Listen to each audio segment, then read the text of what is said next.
साथियों, यदि आप प्लॉट, ज़मीन, प्रॉपर्टी कोई भी चीज़ रजिस्ट्री कर रहे हैं और वो एग्रीमेंट टू सेल या पावर ऑफ अटॉर्नी से कर रहे हैं तो ये वीडियो बेहद ज़रूरी है।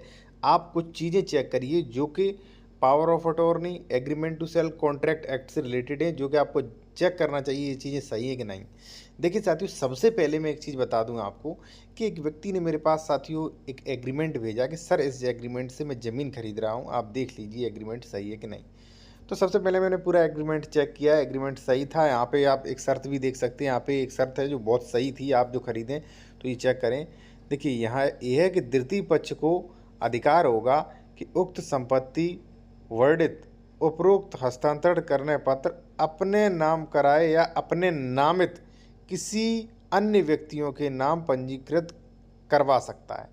यानी कि कई बार मैंने देखा है प्रॉपर्टी डीलर जो है वो एग्रीमेंट कर लेते हैं। तो भाई सबसे पहले तो एक चीज़ आप देख लीजिए साथियों कि एग्रीमेंट जो है उसकी वैलिडिटी अभी भी है कि नहीं।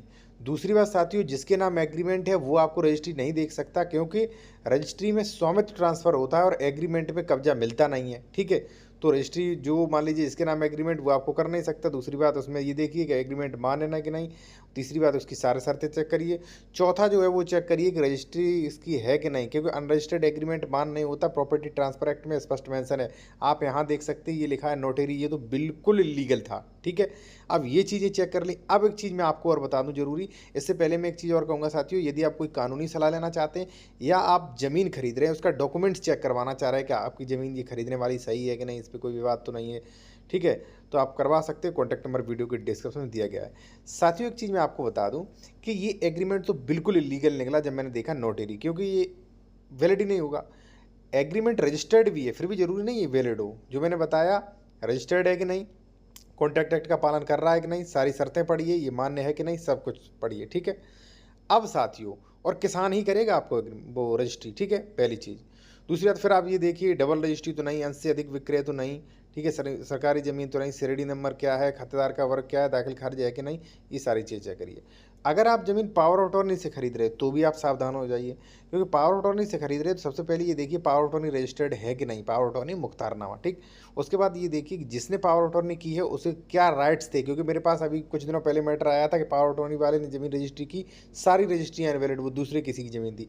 तो जिसने पावर ऑफ अटॉर्नी किया है उसे राइट्स कहाँ से आया, खतौनी से, किस से, वो चीज़ चेक करिए।